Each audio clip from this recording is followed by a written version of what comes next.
Halo guys, Assalamualaikum warahmatullahi wabarakatuh. Kami dari kelompok 3, ada Puji Lestari, Yosa Aziza Al-Hakim, Isma Siti Munfarizah, dan Handoko Firmansyah. Oke teman-teman, di sini kami akan membahas mengenai komoditas kerbau. Kerbau merupakan salah satu komoditas ternak yang dapat dikembangkan di berbagai wilayah di Indonesia dan memiliki peluang dikembangkan secara intensif maupun secara semi-intensif di berbagai daerah.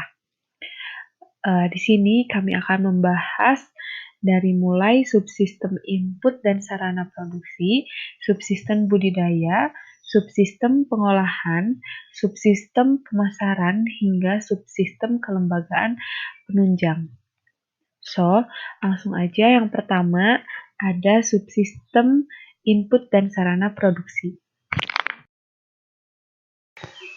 Input dan sarana produksi adalah subsistem yang mensuplai input dan sarana produksi ke subsistem produksi primer dan subsistem pengolahan.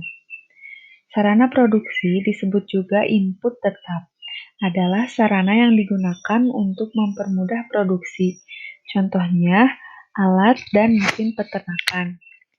Subsistem input dan sarana produksi berkaitan dengan bibit, pakan, obat-obatan, dan peralatan pelengkap.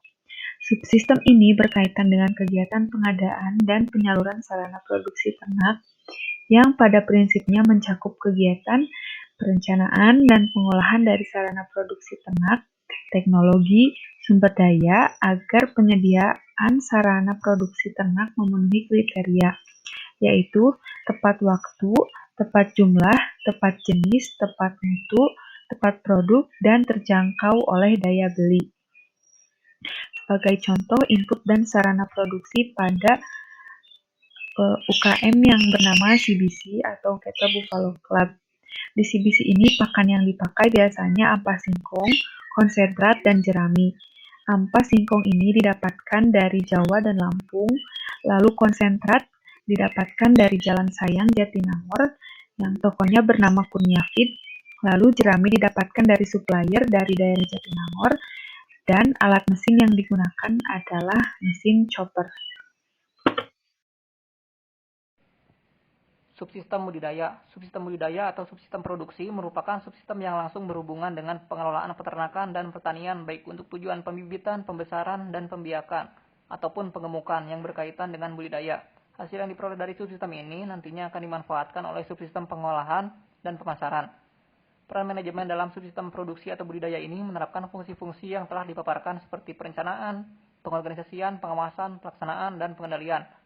Untuk perencanaan terdapat 3, yaitu perencanaan praproduksi seperti pemilihan komoditas, lokasi, dan skala usaha. Kemudian ada perencanaan input dan sarana produksi, dan yang terakhir ada perencanaan pembiayaan sehingga seluruh kegiatan nantinya dapat terperinci atau terencana dengan baik dalam hal pembiayaan. Kemudian ada pengorganisasian. Dalam pengorganisasian, kecil dan besarnya organisasi pengelolaan peternakan tergantung dari skala usaha peternakan.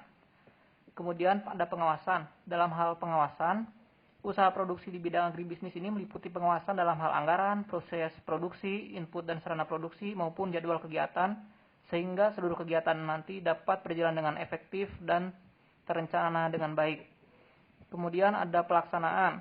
Dalam hal pelaksanaan ini harus memahami teknis pengelolaan peternakan karena setiap komoditas memiliki ciri khasnya masing-masing. Contohnya dalam peternakan kerbau, yang harus diperhatikan adalah dalam hal pemberian pakan dan juga kesehatan kerbau itu tersendiri. Namun ada contoh yang unik di sini dari universitas kita, di mana di CBC Universitas Padjadjaran yang bergerak di bidang sapi dan kerbau memiliki kebiasaan unik dalam perawatan kerbaunya, di mana kerbau-kerbau yang terdapat di sana harus disiram setiap hari karena di CBC tidak terdapat kolam atau tempat untuk kerbau berkubang, sehingga kerbau di sana harus disiram setiap hari. Kemudian untuk pengendalian yang harus diperhatikan adalah pengendalian terhadap penyerangan-penyerangan penyakit menular seperti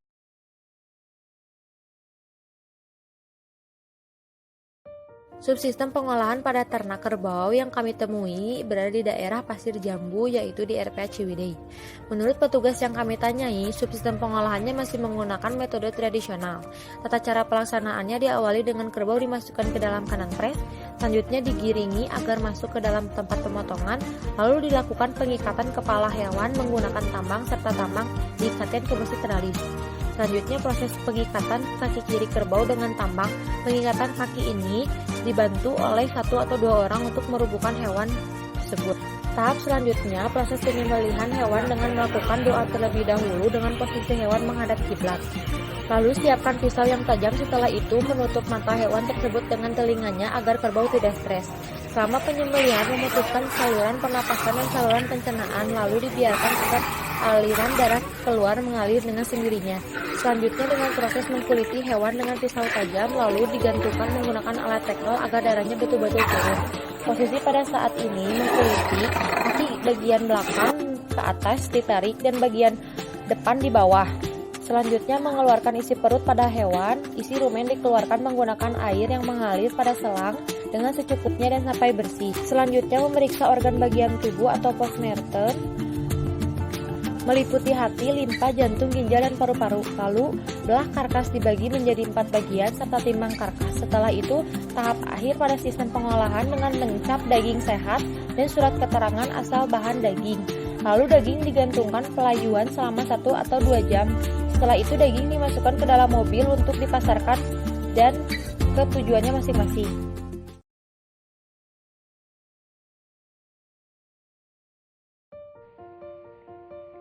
Subsistem pemasaran. Sistem pemasaran adalah kumpulan lembaga-lembaga yang melakukan tugas pemasaran barang, jasa, ide, dan faktor-faktor lingkungan yang saling memberikan pengaruh dan membentuk serta mempengaruhi hubungan perusahaan dengan pasarnya. Sistem pemasaran agribisnis merupakan suatu kesatuan urutan lembaga-lembaga pemasaran yang melakukan fungsi-fungsi pemasaran untuk memperlancar aliran produk pertanian dari produsen awal ke tangan konsumen akhir.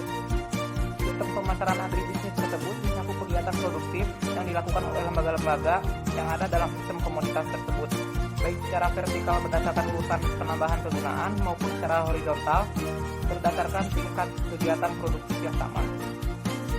Sebagai contoh, untuk pemasaran daging kerbau di Kota Bandung, lembaga-lembaga yang terlibat antara lain Badan Urusan Logistik atau Bulog, kemudian PT Yoga Mandiri Utama sebagai supplier, kemudian pedagang pengecer di Pasar Ciroyom, Caringin, dan Astana Anyar. Pola saluran yang terbentuk dari sistem pemasaran ini adalah produsen, Bulog, PT Yoga Mandiri Utama, pedagang pengecer, dan diakhiri kepada konsumen. Sistem pemasaran agribisnis ini mencakup banyak lembaga, baik yang berorientasi laba maupun nirlaba, baik yang terlibat dan terkait secara langsung maupun yang tidak terlibat terkait secara langsung dengan operasi sistem pemasaran agribisnis. Sistem pemasaran yang kompleks tersebut diharapkan dapat memainkan peranan penting dalam upaya memaksimumkan tingkat konsumsi, kepuasan konsumen, pilihan konsumen, dan mutu hidup masyarakat. Peranan sistem pemasaran tersebut antara lain, yang pertama,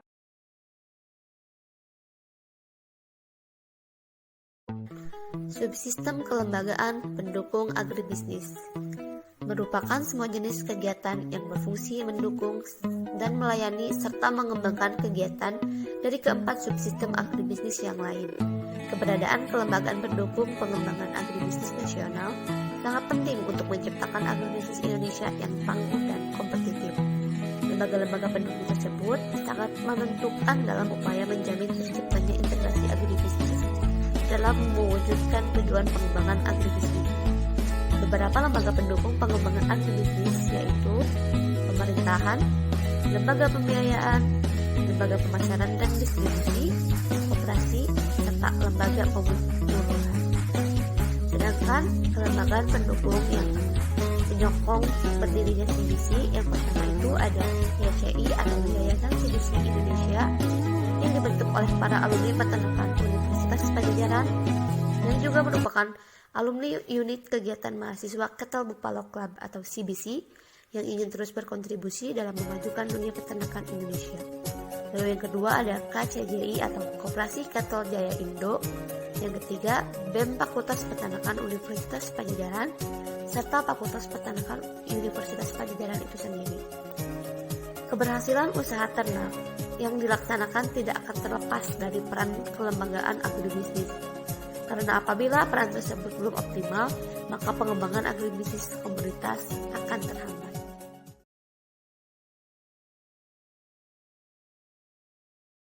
Baik, terima kasih. Itulah yang dapat kami sampaikan.